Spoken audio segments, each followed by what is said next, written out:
Assalamualaikum warahmatullahi wabarakatuh. Waalaikumsalam warahmatullahi wabarakatuh. Bismillahirrahmanirrahim. Alhamdulillahi rabbil alamin. Wassalatu wassalamu ala ashrafil anbiya'i wal mursalin, imamil muttaqin, sayyidil ghurril muhajjalin, sayyidina wa maulana Muhammadin wa ala alihi wa ashabihil mujahidin at-tahirin, amma ba'du. Saudara-saudara kaum muslimin rahimakumullah. Dalam kehidupan ini, pada satu sisi memang kita harus melaksanakan berbagai kegiatan amal ibadah. Tetapi pada sisi lain, kita juga harus menjaga jangan sampai amal ibadah yang sudah kita kerjakan itu dihancurkan oleh sikap kita sendiri. Bahwa kita sudah sholat, alhamdulillah. Bahwa kita sudah zakat dan memberikan sedekah, syukur. Bahwa kita sudah melaksanakan ibadah haji, thayyib. Apakah dengan demikian amal kita sudah menjadi banyak? Nanti dulu. Jangan berbangga hati dan puas diri. Pada kesempatan yang berbahagia ini, saya ingin menyampaikan satu hadis yang diriwayatkan oleh Imam Ad-Dailami, di mana Rasulullah sallallahu alaihi wasallam pernah bersabda, "Sittatu asya'in tuhbitul a'mal." Ada 6 perkara yang bisa menghancurkan amal yang sudah kita kerjakan. Salat yang sudah kita kerjakan itu, zakat yang sudah kita bayarkan itu, haji yang sudah kita tunaikan itu, bisa dihancurkan oleh 6 perkara ini. Nanti di akhirat, pada saat setiap orang menunggu pahala dari ganjaran amal yang ia kerjakan di dunia ini, kita menanti dan menanti, ya Rabb, mana amal kebaikan saya? Mana pahala kebajikan yang saya lakukan? Hasilnya tidak ada. Amal yang kita kerjakan dihancurkan oleh sifat-sifat yang akan kita kemukakan pada pertemuan kali ini. Yang pertama yang bisa menghancurkan amal adalah al-istighalu bi'uyubil khalqi. Orang yang terlalu sibuk mencari-cari aib dan kekurangan pada diri orang lain. Habis waktunya hanya untuk mengorek-ngorek celah orang, sementara ia lupa pada aib dan celah dirinya sendiri. Sifat seperti ini menghancurkan amal yang sudah kita kerjakan. Sedangkan baginda Nabi mengajarkan, tuba liman syaghalahu aibuhu an uyubin nas. Beruntunglah orang yang kekurangan pada dirinya menyebabkan dia sibuk sampai ia tidak sempat mencari-cari aib dan kekurangan pada diri orang lain. Saudara-saudara kaum muslimin rahimakumullah. Sibuk mencari aib orang tentu bukan dengan tujuan positif. Latar belakangnya kadang-kadang karena jealous, karena hasud, kecemburuan sosial. Sore, pagi, siang, malam kita korek-korek kesalahan orang dengan target hancur martabatnya, jatuh kehormatan dirinya, hilang nama baiknya, dilupakan dan terisolir dari tengah-tengah masyarakat. Perbuatan yang demikian sungguh terlalu amat sangat kejam. Salat kita, puasa kita, haji kita bisa dihancurkan jikalau kita terlalu sibuk mencari-cari aib orang lain. Muslim dengan muslim itu bersaudara. Kalau kita menganggap muslim yang lain adalah saudara kita, maka aibnya adalah aib kita, kekurangannya juga adalah kekurangan kita. Pada saat kita melihat pada dirinya terdapat kekurangan, tugas kitalah menutupi. Ini yang dijamin oleh Nabi, man satara musliman satarahullahu fid dunya wal akhirah. Siapa yang menutupi aib dan celah orang-orang beriman, Allah akan menutupi aib dan celaknya di hari akhirat nanti. Zaman sekarang, zaman gosip. Zaman sekarang, zaman isu. Sehingga hal yang 1 meter pun dapat jadi 5 meter. Yang 5 meter dapat saja menjadi 10 meter. Kita sibuk membumbui hal-hal yang kita tidak tahu duduk perkara yang sebenarnya. Bahkan lebih celaka, kadang-kadang kita malah sok tahu. Memberikan vonis dari sudut pandang kita sendiri. Adalah tidak bijaksana jika kita mengukur baju orang lain dengan badan sendiri. Baju orang lain kita ukur pakai badan kita. Tentu saja enggak pas. Begitulah. Terlalu sibuk mencari-cari aib orang lain, menghancurkan amal ibadah yang sudah kita kerjakan. Na'udzubillah, summa na'udzubillah. Kadang-kadang hadir majelis taklim di pengajian, ngaji setengah jam, ngomongin orang 2 jam setengah. Tekor, defisit, belum bergeser dari majelis taklim. Ini kan penyakit rohani, di mana kedudukan kita antara sesama muslim bagaikan satu tubuh. Kalau yang satu sakit, yang lain ikut merasakan sakit. Yang satu terhina, yang lain ikut merasakan terhina. Jadi pada saat kita melihat aib orang lain, kita ceritakan di mana-mana, kita bongkar di mana-mana, tentu satu hal yang jelas, kita tidak senang kepada orang itu. Kita tidak senang kepada orang itu. Dan kalau sudah tidak senang, maka fungsi persaudaraan bisa berubah menjadi permusuhan. Oleh sebab itu, kalau ada 2 orang berselisih, boleh kita bohong untuk mendamaikan 2 orang tadi. Misalnya si A sama si B berantem nih, jengkel, marah-marahan. Saudara datang ke rumah si A. A, saya dengar kamu lagi marahan sama B. Iya itu si B, kurang ajar. Bangsat, bajingan, tengik. Pokoknya kalau ketemu, awas. Ah, saya kira sih enggak begitu. Ah, tadi saya ketemu B, dia bilang malah kangen sama sampean. Dia pengen ketemu. Ingat masa lalu zaman sebantal berdua, sebatang rokok berdua. Dia kangen pengen ketemu. Padahal si B enggak ngomong apa-apa sama saya. Saya olah sedemikian rupa sampai si A tenang. A tenang, saya datang ke rumah B. B, katanya kamu lagi marahan sama si A. Iya tuh A, unyuk monyet. Udahlah, pokoknya kalau ketemu dia saya hantam habis. Ah, barusan saya ketemu si A, dia bilang pengen ketemu ente. Pengen ngobrol kayak dulu, mengembalikan keharmonisan yang hilang, mengembalikan kehangatan persaudaraan yang lenyap. Si A tenang, si B adem. Kenapa? Karena bohong saya. Kesana saya ademin, kesini saya ademin. Jenis bohong seperti ini berpahala. Kenapa? Tujuannya mendamaikan orang yang sedang berselisih. Tapi kan orang bermental seperti ini jarang. Yang banyak kan tukang kompor sekarang. Kalau angetin sini, angetin murub deh. Datang sama A, lu marahan sama B. Iya, gue kesel banget sama B. Emang? Wow. Diemang-emangin. Oh, udah dah, pokoknya gue mah kalau jadi elo takut sama si B, gue buka celana, gue pakai rok deh. Si A panas. A panas, datang ke rumah B. Komporin lagi. Dua-duanya panas, koslet, terjadi perkelahian. Biang iblisnya tukang kompornya. Sampai untuk mendamaikan 2 orang yang berselisih, diizinkan berdusta. Kenapa? Prinsip Islam itu islah. Mencari jalan damai. Bukan mengeruhkan suasana. Inilah realitas di tengah-tengah masyarakat. Enakan ngomporin daripada nyiramin. Enakan manasin daripada mendamaikan 2 orang yang sedang berselisih. Apalagi kalau kita punya kepentingan. Main nimbrung aja kayak toge. Kagak ngerti urusan. Nyampur aja nyampur. Toge kan begitu toge. Ada laksa nimbrung, ada gado-gado ngikut, ada kredok masuk. Kagak ngerti juntrungan masalah, main nyampur aja nyampur. Ini kan tidak objektif namanya. Nah, mental seperti ini, wah, sholatnya khusyuk, zakat bayar, sedekah iya, tapi kalau suka cari-cari aib orang, jembreng kesalahan orang di mana-mana, sholatnya, puasanya, hajinya bisa dihancurkan oleh mental yang seperti ini. Jangan bangga-bangga, sholat saya sudah banyak, puasa saya hebat, mantap, haji saya tiap tahun mondar-mandir ke Mekah. Tapi kalau mental seperti ini masih ada, waspadalah.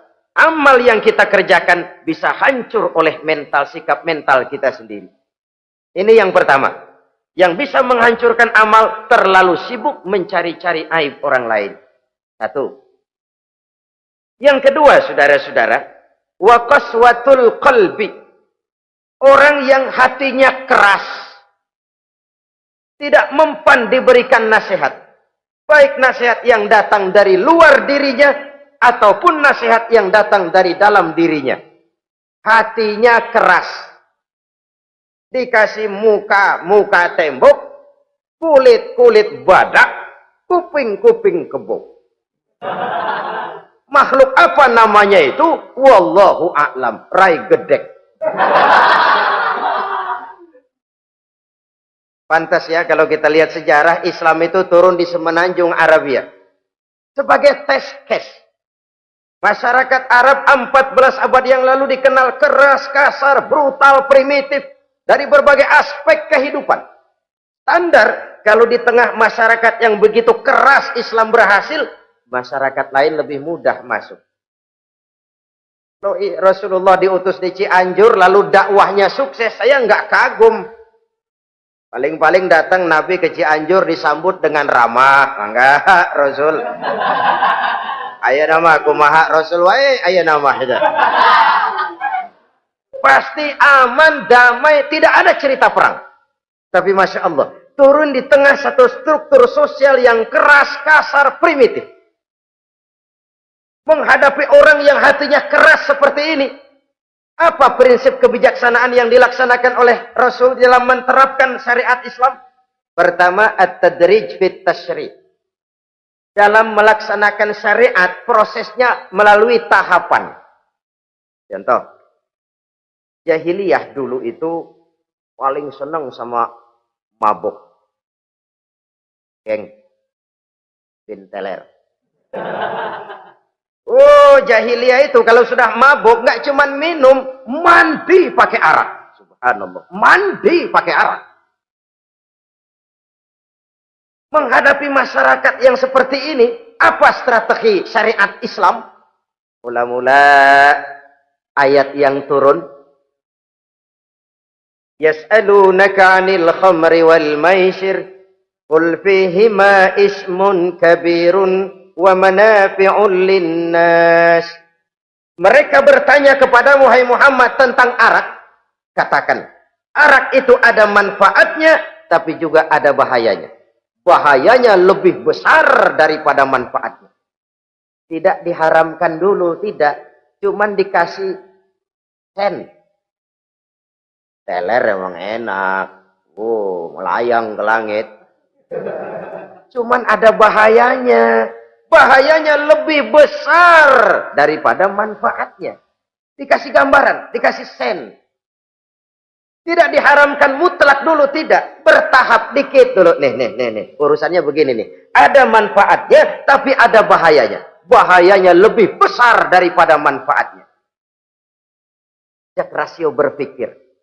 Setelah tahu bahayanya lebih besar, kan dikit-dikit mulain jauh. Mulain ngurangin, jaga jarak. Setelah ada jarak, turun peringatan kedua. La taqrabus salata wa antum sukara. Jangan dekati sholat kalau kamu lagi mabuk. Sholat sehari semalam 5 kali. Berarti 5 kali mereka harus jaga diri. Jangan sampai mabuk. Makin jauh. Setelah jauh sekali, kira-kira tidak goyah, turun vonis. Innamal khamru wal maisir wal ansab wal azlamu rijsun min amali syaitan fajtanibu la'allakum tuflihun. Arak itu najis, kotor, perbuatan setan. Jauhi, pasti kamu akan beruntung. Baru timbul hukum haramnya. Orang udah nggak kaget. Kenapa? Pagi-pagi udah dikasih sen. Bahayanya lebih besar. Kalau sholat jangan, kalau mabuk jangan mendekati sholat. Makin jauh. Ini tahapan. Sama juga kita kan. Begitu jebrol lahirnya cuman susu ibu. Gedean dikit sang Ambon. Kan gitu. Gedean dikit pisang ulek. Gedean dikit nasi. Udah gede bener jengkol jijelin. Proses. Coba bayi begitu lahir kasih pisang batu, tenggeng. Gak kuat. menerima, belum waktunya. Ini proses yang dilaksanakan oleh strategi syariat Islam untuk mengobati penyakit qaswatul qalbi ini. Keras hati. Syariatnya bertahap. Tidak drastis. Tidak kalau sudah begitu ya mesti begitu. Tidak. Konsep kedua, taklilut takalif, menyedikitkan beban. Coba kita lihat, seluruh konsep agama, kalau kemampuan melaksanakan perintah berkurang, stressing perintahnya ikut turun. Angkat tuh beras 100 kilo. Nggak kuat pak, 30 kilo dulu deh. Ntar balik lagi, lama-lama juga habis. Ini konsep untuk mengobati qaswatul qalbi. Bertahap. Semua perintah agama itu begitu. La yukallifullahu nafsan illa wus'aha. Allah tidak memberikan beban kecuali sesuai dengan kemampuan yang dimiliki oleh seseorang. Kalau kemampuan melaksanakan perintah berkurang, stres perintahnya juga ikut menurun. Salat wajib diri. Kalau mampu. Gak bisa pak salat berdiri. Salat dengan berbaring. Kalau mampu. Berbaring gak bisa pak. Pinggang kurap. Salat pakai isyarat. Kalau mampu pakai isyarat tidak bisa. Dalam hati setiap kemampuan melaksanakan perintah berkurang, stres perintahnya juga menurun. Taklilut takalif ini juga salah satu strategi mengantisipasi kerasnya hati. Nah. Konsep yang ketiga dari syariat, al-musawat bainan nas fi takalifil ahkam. Persamaan terhadap manusia di dalam berhadapan dengan hukum Allah. Kadang orang yang hatinya keras itu, logikanya jalan, ngukur suasana. Gimana sih lu? Menggerib kagak mau ke masjid? No, yang Pak Haji masih di perapatan. Yang Pak Haji disebut. Itu kan cenderung orang begitu. Kalau dia nyolong ayam, dia tunjuk orang yang nyolong kambing. Ini apologi namanya. Kenapa lu nyolong ayam? No, yang maling kambing urusin, gedean. Apologi. Lah kapan mau beres kalau begitu? Tidak introspeksi, tidak self correction. Itu apologi. Untuk menutupi kelemahan diri, menunjuk kesalahan orang lain yang lebih besar. Itu kan nggak jantan namanya. Apologi. Tidak ada sifat untuk memperbaiki diri sendiri. Karena kecenderungan ini ada, Islam menutupi itu. Dengan apa? Semua manusia sama dalam berhadapan dengan hukum Allah. Gak ada iri hati dalam hukum Islam ini. Salat wajib. Wajib. Bagi siapa? Yang sudah balik dan mampu. Terhadap semua strata. Jenderal wajib, kopral wajib. Apalagi hansip. Tidak ada fasilitas. Wah kamu jenderal nggak apa-apa dah. Sembahyang setahun 2 kali. Idul Fitri aja sama Idul Adha. Enggak tuh. Semua manusia sama dalam berhadapan dengan hukum Allah. Itu yang Nabi ingatkan. Orang-orang sebelum kamu dahulu hancur. Umat-umat sebelum ini rusak binasa. Kenapa? Karena mereka, kalau orang kecil berbuat salah, hukum cepat-cepat ditegakkan. Tapi kalau yang besar berbuat salah, mereka diam pura-pura tidak tahu. Jadi apa ini? Yang namanya mafia peradilan bukan cuma zaman ayeuna. Sejak zaman sebelum Islam, Nabi sudah mengingatkan. Mereka dahulu hancur. Kenapa? Kalau orang kecil berbuat salah, hukum buru-buru ditegakkan. Rame-rame dikeroyokin. Giliran yang gede berbuat salah, diam pura-pura nggak tahu. Hukum pakai pandang bulu. Saudara-saudara kaum muslimin, rahimakumullah. Oleh karena itu orang yang keras hati itu bisa merusak amalnya sendiri. Enggak mempan nasihat, rai gedek, muka-muka cuek. Baik nasihat yang dari luar maupun nasihat yang dari dalam enggak mempan. Kan dalam hidup ini ada nasihat dari luar, dari orang lain, bisa dari fenomena kehidupan. Ini juga nasihat. Oh, dia itu kaya tapi pelit.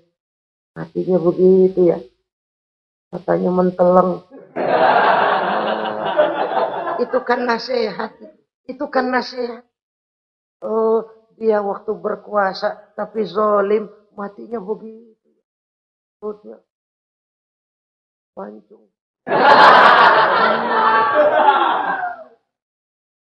Fenomena kehidupan yang kita lihat, yang kita dengar, yang kita saksikan, itu semuanya bisa nasihat. Unzuru kaifa kana akibatul mukadzibin. Lihat kehidupan ini. Dunia ini kan sebuah sekolahan besar. Semua yang kita lihat, kita saksikan, kita pelajari, bisa jadi contoh buat kita. Orang yang bijak, yang bisa mengambil hikmah dari manapun datangnya. Baik dari yang baik, maupun dari yang tidak baik. Saudara-saudara kaum muslimin, rahimakumullah. Nasihat yang datang dari luar. Dari orang atau dari fenomena kehidupan. Atau nasihat yang tumbuh dari dalam diri sendiri. Perubahan organisme tubuh. Itu kan nasihat. Ya Allah. Sekarang cantik jelita. Iya, sedang sweet 17-an. Rambutnya hitam, ikal berderai. Iya, semua memuji. Alisnya katanya laksana semut beriring. Dagunya bak pauh dilayang. Kalau dia senyum, semua orang terpesona. Sekarang 50 tahun yang akan datang, coba senyum, kabur orang. Fenomena kehidupan. Apa yang tidak berakhir? Kenapa harus keras hati? Kita kata kita berkuasa, berapa hari kita punya jabatan? Kita kata kita kaya, berapa banyak harta kita? Kita kata kita alim, kita tahu. Apa yang kita tahu dari semesta jagat raya ini? Lalu apa yang tidak berakhir? Korun yang katanya kaya, mati itu. Fir'aun yang katanya gagah, mati. Napoleon Bonaparte, the Lion of Europe, singa daratan Eropa, mati. Saking matinya, mati.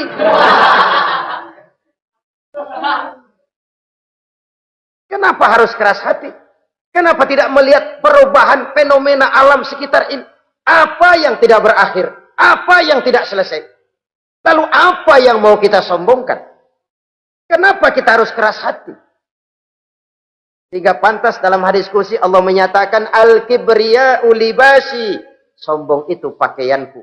Manusia nggak pantas pakai pakaianku, kegedean. Pakaian Allah mau dipakai. Kalau Allah sombong, udah pantas aja udah. Kenapa? Kagak ada Tuhan lain selain dia. Udah pantas dia nyombong. Kita nyombong apaan? Oleh sebab itu, beruntung orang kalau diberikan hati yang lembut, mudah menerima kebenaran, peka terhadap kesulitan orang lain, ringan tangan memberikan pertolongan buat mereka yang memang memerlukan. Dan enggak semua orang dikasih begitu. Enggak semua orang. Lain ya. Umar bin Khattab sikapnya keras, tapi hatinya gampang menerima kebenaran. Nah, lain loh orang kayak begini.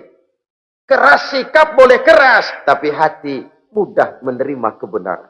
Wah, kalau Umar kerasnya kan luar biasa. Tapi hatinya kok gampang menerima kebenaran. Ini hidayah.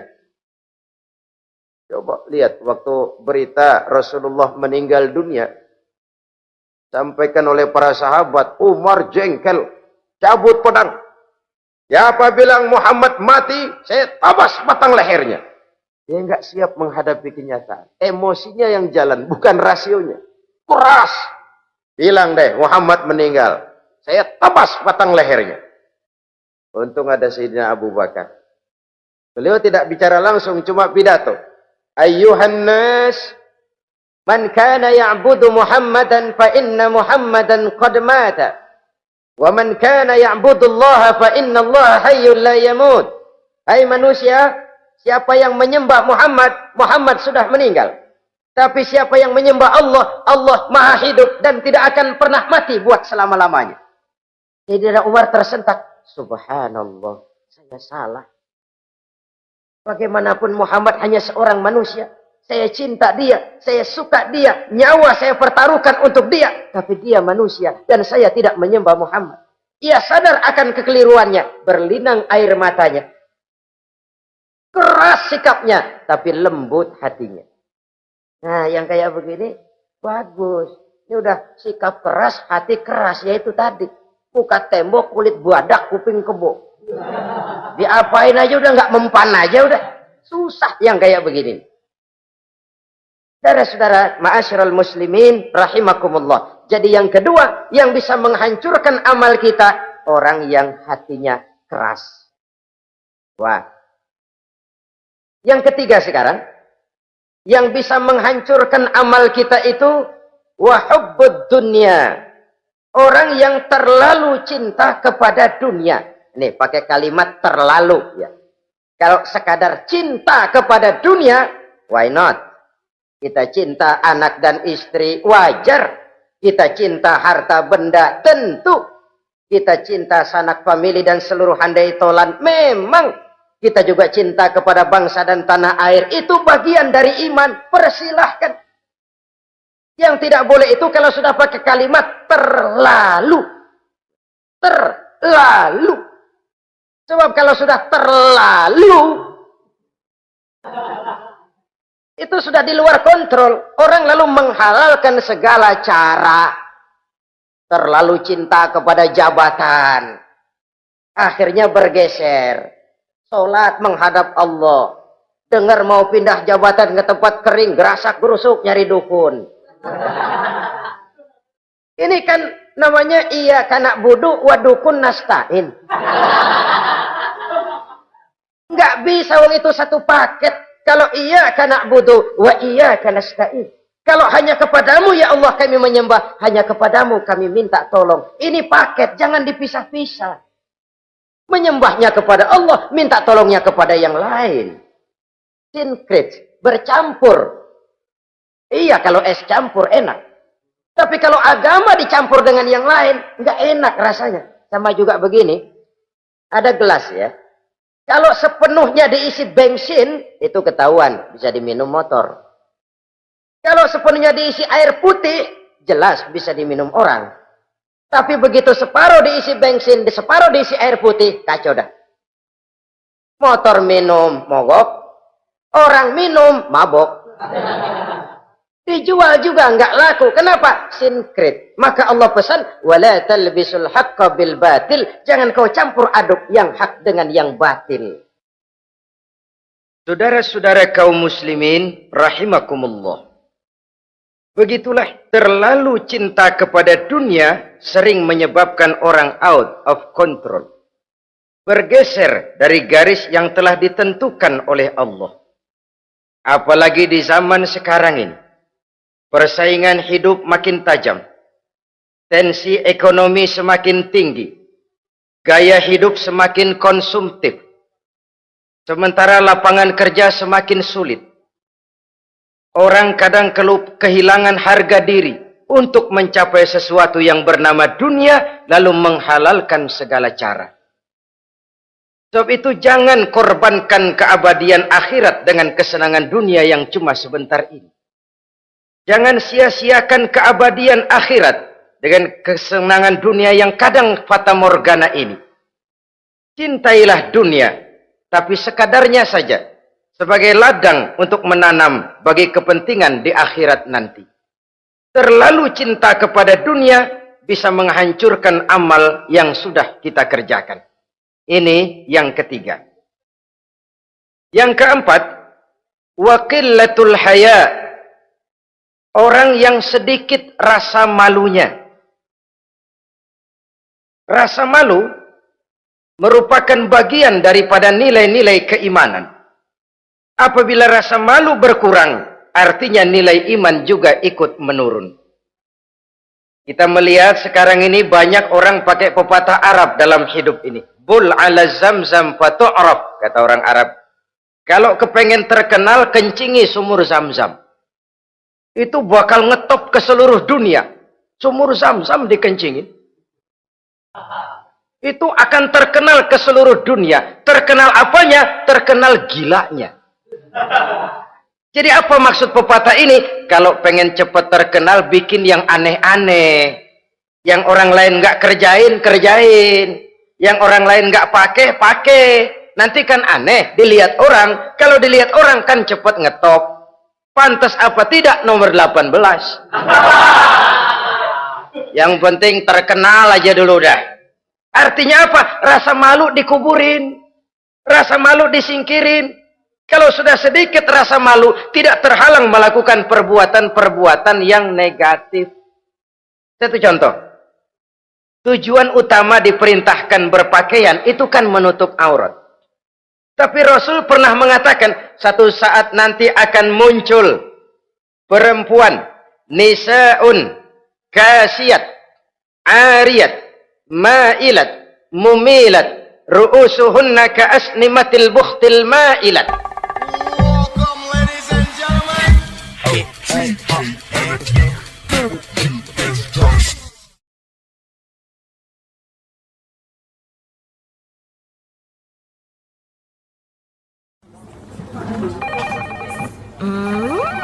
What is it? Ooh, a new chocolate product by the Integral CJ's Management. What chocolate? No, my girl. It's a new CJ's brand. Kepalanya ditata begitu rupa persis kayak punggung onta. Itu rambut lagu apa tahu deh. Ini kan fenomena berpakaian tapi telanjang. Kenapa? Yang dikejar mode, yang dikejar merek. Kiblatnya Paris, London, Roma. Imamnya siapa? Pierre Cardin, Christian Dior, Escada, Etienne Egner. Merek yang dikejar, mode yang dikejar, aurat pontang-panting. Ditambah oleh tayangan-tayangan berbagai iklan yang merangsang anak-anak kita untuk hidup konsumtif. Yo, iya yo. Cocok iya jeng urang yo. Terangsang dia untuk konsumtif. Dihadapkan kepada kenyataan. Suasana ekonomi enggak menunjang. Orang tua lemah ekonominya. Dia lihat sekelilingnya, ternyata yang lain juga begitu. Banyak teman senasib, kumpul. Disingkirkan rasa malu. Akhirnya tukang bajai ditodong. Qillatul haya, sedikit rasa malu. Kalau sedikit rasa malu, dia tidak terhalang lagi melakukan perbuatan-perbuatan yang negatif. Dan itu berarti menghancurkan amal-amal yang lain. Sebab itu budaya malu ini sangat penting.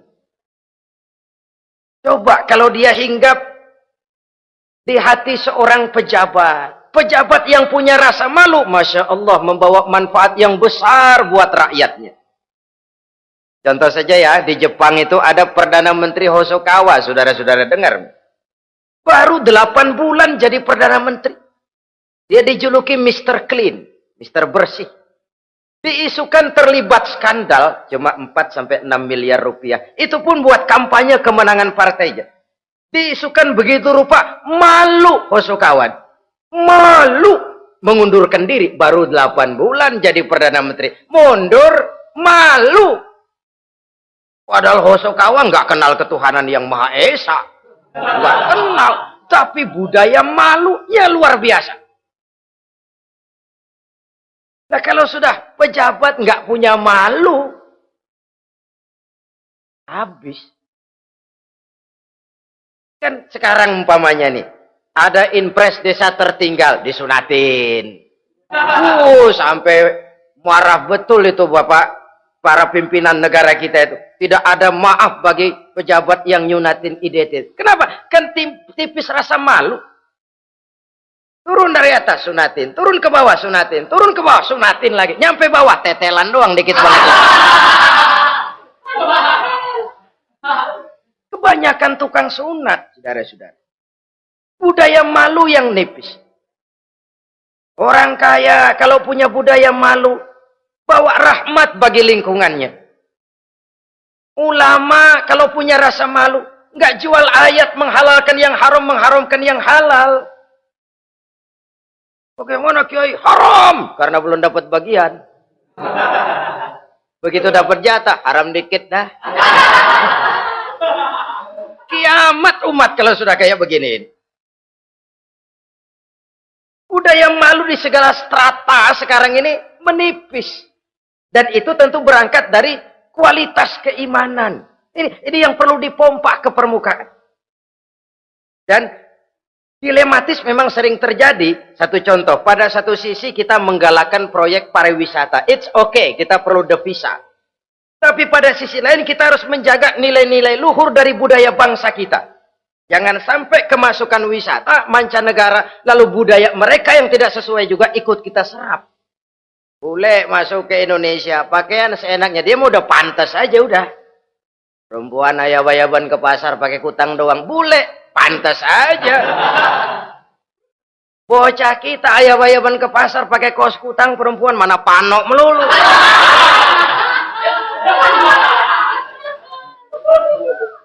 Menipisnya budaya malu.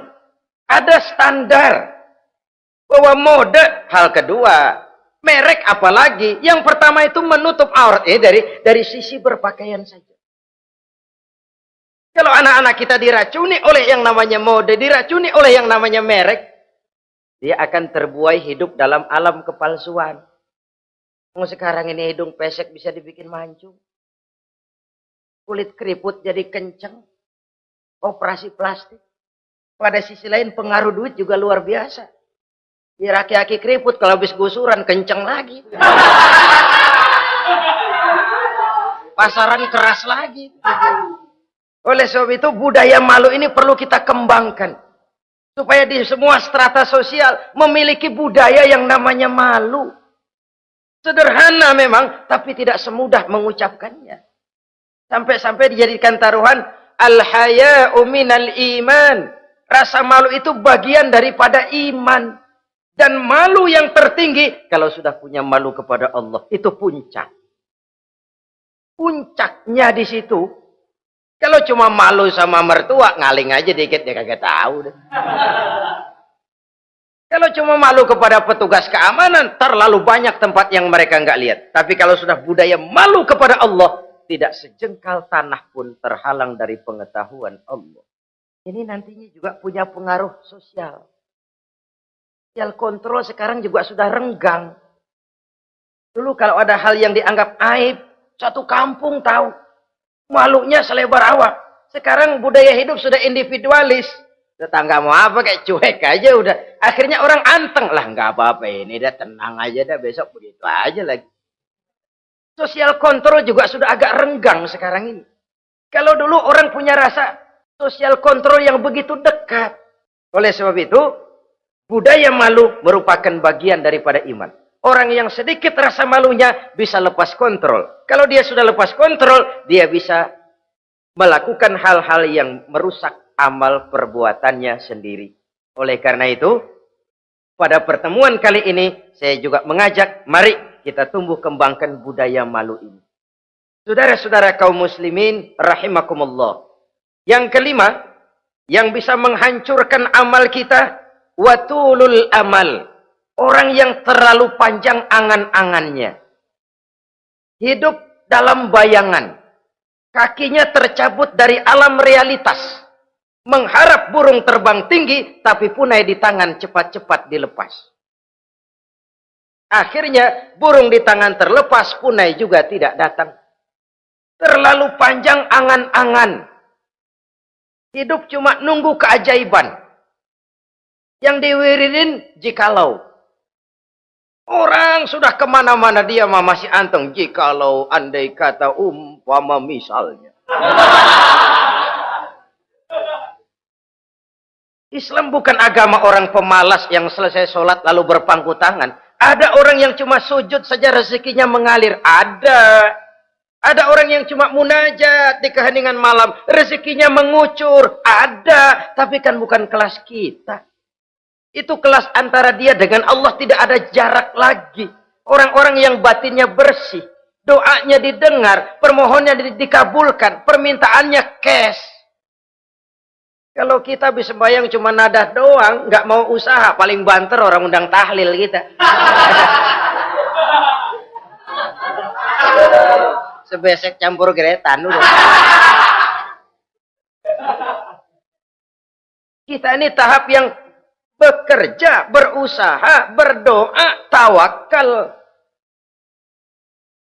Pernah dalam satu sholat Jumat Rasulullah di masjid, ada seorang sahabat Badui datang dari pedalaman mau sholat Jumat, turun dari onta cepat-cepat masuk ke masjid. Ditegur oleh Rasul, ontamu sudah kamu ikat? Belum ya Rasul. Kenapa? Saya tawakal kepada Allah. Marah Rasul. Keluar, ikat ontamu, masuk lagi ke masjid, baru tawakal. Sederhana sekali, tapi inilah gambaran kehidupan. Ikat ontamu baik-baik, baru tawakal. Kalau nggak diikat, udah tawakal, terus hilang, tawakalnya salah. Sudah diikat rapi-rapi, masih hilang juga. Nah, tawakalnya benar. Sudah usaha, sudah ikhtiar. Toh hilang juga. Gambarannya sederhana. Ikat ontamu baik-baik, lalu masuk ke masjid, barulah engkau bertawakal. Jangan onta dibiarin keliaran, lalu tawakal. Tawakalnya yang salah. Saudara-saudara kaum muslimin, rahimakumullah. Islam mengajarkan keseimbangan. Kita wajib berusaha, tapi tidak wajib untuk berhasil. Hasil itu hak prerogatifnya Allah. Berusahalah sebagaimana harusnya di satu sisi, tapi minta tolonglah kepada Allah di sisi lain. Ada keseimbangan. Orang yang terlalu panjang angan-angannya biasanya malas bekerja. Terangsang ngejar kerjaan yang gede, yang kecil kagak dikerjain. Akhirnya yang kecil lewat, yang gede kagak datang. Padahal rezeki itu kan yang penting mudawamahnya ya, rutinnya. Biar banyak tapi begitu sekali datang banyak, begitu stop 10 tahun kagak datang terus. Sengsara juga. Yang penting mudawamah, continue-nya itu. Biarin duit sih banyak, asal rutin aja. Gak apa-apa. Dulul amal, terlalu panjang angan-angan. Hidup di alam bayangan. Terlepas kaki dari akar kenyataan. Hidup ini kan kenyataan, harus dihadapi secara nyata. Islam ini agama yang wajar, hiduplah secara wajar. Jangan melakukan sesuatu yang memang bukan makom kita di situ. Artinya apa? Kalau memang kita cangkir, lalu minta air seember, kan lebihnya mubazir. Cangkir, minta air diisiin seember. Buat apa lebihnya? Bukan makom kita. Jangan tercabut dari akar kenyataan. Siapa sih kita ini? Jangan ibadah baru ala kadarnya, sikap udah kayak wali. Iyalah kalau wali cuma sujud, permohonannya makbul. Kenapa? Dia dengan Allah itu nggak ada jarak. Kita, lapisan dosa kita yang bikin jarak. Makanya sering dijelaskan ya.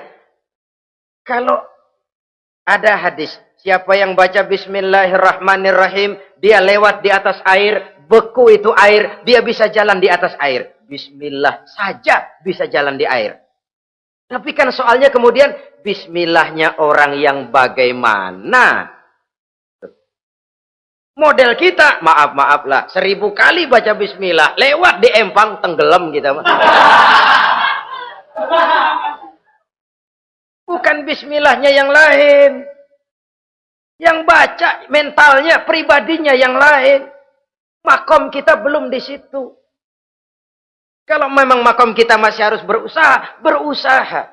Bahwa nanti Allah berikan rizki lewat jalan yang tidak kita sangka-sangka, itu sih urusan Allah. Itu sih haknya Allah. Tapi urusan kita harus berusaha sebagaimana harusnya kita berusaha. Ya, emang jodoh dari Tuhan, apanya pakai nyari, dan ntar juga aja datang. Datang cuma nenek-nenek kali.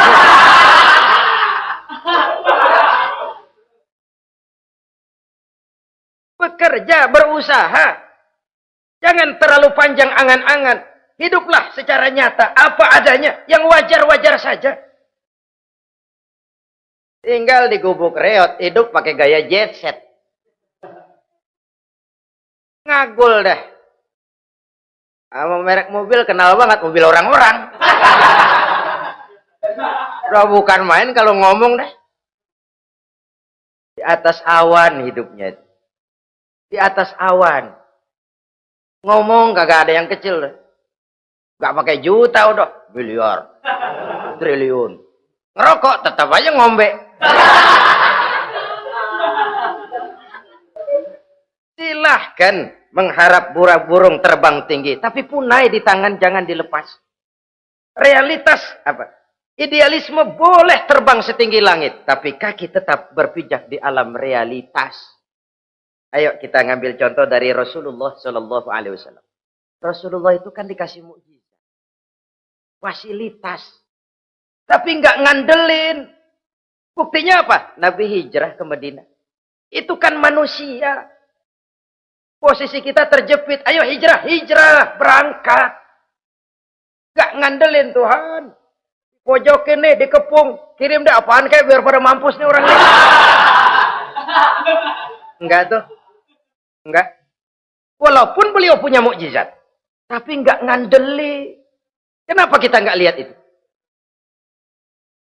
Perang Uhud kalah. Kalah.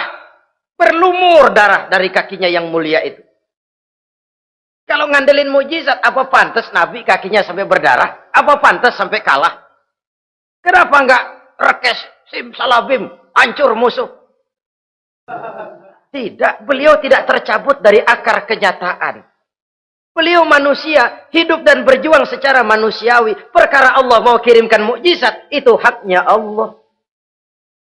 Waktu di Taif, saudara masih ingat. Dilontari dengan batu, menghindar ke kebun anggur. Turun malaikat Jibril, Muhammad, innallaha amaroni an uti'ak.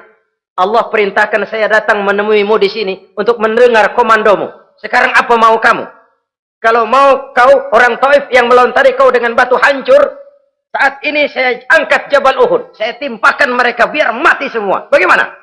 Dalam keadaan terpojok, dilemparin batu, dikeroyokin, menghindar ke kebun anggur, turun Jibril nawarin bantuan. Apa jawab Nabi? Jangan Jibril. Jangan. Saya diutus bukan buat ngancurin orang. Saya ini rahmah bagi alam. Tapi kamu disambitin. Biarin. Saya berjuang jangka panjang Jibril. Kalau sekarang mereka ingkar. Barangkali nanti anak-anaknya mau beriman. Saya tungguin anak. Kalau anaknya kafir lagi Muhammad. Cucunya. Oh susah Muhammad, susah. Kenapa? Bagaimana bapak, begitu anak. Enggak begitu. Lalu mau kamu apa? Saya mendoakan mereka. Allahumma hdi qaumi fa innahum la ya'lamun. Ya Allah, berikan hidayah kepada mereka yang nyambitin saya. Karena mereka enggak tahu. Disambitin, berdarah, yang nyambitin didoakan. Pada satu sisi ini menunjukkan tingginya akhlak Nabi. Pada sisi lain ini menunjukkan Nabi juga mengatur strategi secara manusia. Tidak simsalabim. Tidak tercabut dari akar kenyataan. Padahal kita kalau lagi kepepet, ada yang nolongin, kan demen banget. Kali mah kalau kita yang jadi nabi tuh, disambitin orang, turun Jibril, bagaimana hancurin? Sikat Jibril dah. Habisin aja, habisin. Hijrah ini usaha ikhtiar manusiawi. Perang kalah manusiawi. Putra tercinta wafat, berlinang air mata, manusiawi. Sakit, manusiawi. Padahal punya mukjizat. Tapi nggak ngandelin. Semua nabi juga gitu. Nabi Musa dikasih tongkat. Tapi berapa kali tuh tongkat dipakai? Waktu ngelawan tukang sihir. Waktu nyebrang di Lautan Merah. Itu aja. Selebihnya Nabi Musa berjuang secara manusia, berusaha. Gak mentang-mentang punya mukjizat tongkat, tiap dapat kesulitan, awas tongkat.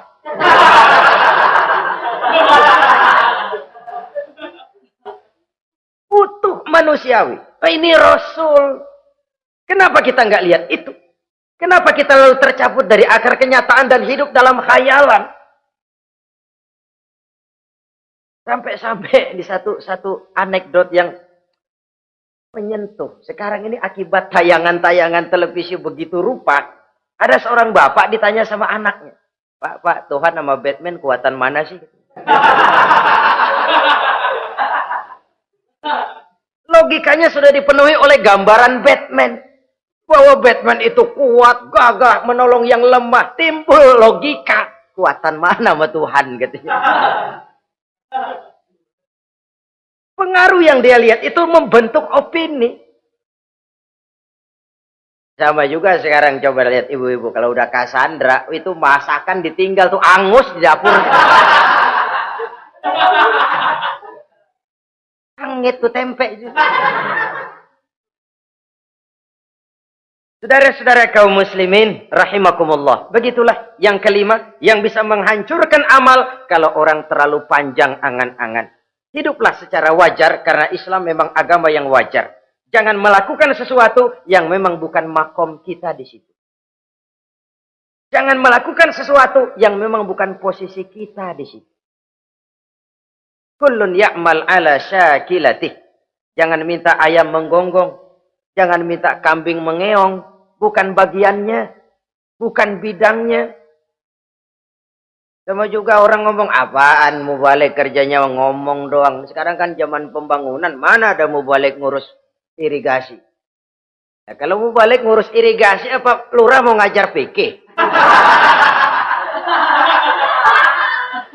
Jangan tercabut dari akar kenyataan. Toh, prinsip modern saja mengajarkan the right man on the right job. The right man on the right place. Orang harus ditempatkan sesuai dengan bidangnya. Jangan tercabut dari akar kenyataan. Inilah kita. Dan inilah yang harus kita lakukan. Hidup ini kenyataan. Hadapilah secara nyata. Perkara Allah mau membuat yang lain. Itu hak prerogatif Allah. Bukan urusan kita. Yang terakhir saudara. Yang keenam yang bisa menghancurkan amal kita. Wa zalimun la yantahi. Perbuatan zalim yang tidak sanggup dihentikan. Zalim kepada Allah. Zalim kepada makhluk. Atau zalim kepada diri sendiri. Ada orang zalim kepada Allah. Begini banyak nikmat yang diberikan Allah. Nggak sanggup dah kita ngitungnya. Dari bangun tidur sampai tidur lagi nikmat nggak pernah berhenti itu. Bahkan kita tidur sendiri. Sadar nggak kita waktu tidur nggak berdaya?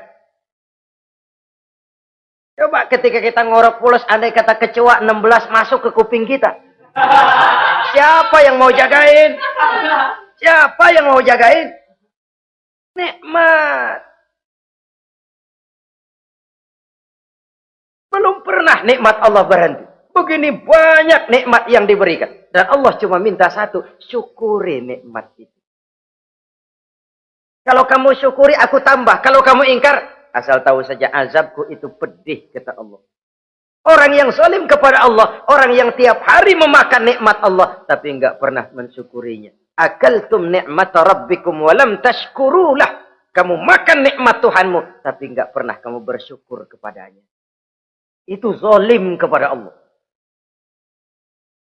Pak, dalam hidup ini kan kita dikasih waktu 24 jam sehari semalam. Sehari semalam, 24 jam. 24 jam itu Allah kan nggak minta semua. 5 waktu saja kau lapor kepadaku. Sholat. Sholat kalau bagus, 10 menit kan. Taruh dah tuh, sholat bagus. Kilat, 5 menit dah. Kilat khusus 2 menit. Cepet dia nggak pakai perangko. Taruhlah yang menengah kita ambil 5 menit. Kalau 5 waktu, 5 kali 25, 5 kali 5 berarti 25 menit untuk lapor. Hei manusia, aku kasih kau hidup 24 jam. 25 menit kau lapor. Banyak yang berat. Padahal sisanya masih 23 jam 35 menit. Buah gambaran zalim kepada Allah. Padahal zalim kepada Allah yang rugi bukan Allah. Se-ASEAN tidak ada yang sujud. Apa Allah tekor? Apa Allah lalu berhenti jadi Tuhan? Apa Allah lalu jadi lemah? Tidak. Zalim kepada Allah artinya juga zalim kepada diri sendiri. Lalu zalim kepada sesama makhluk. Kadang tidak kita sengaja.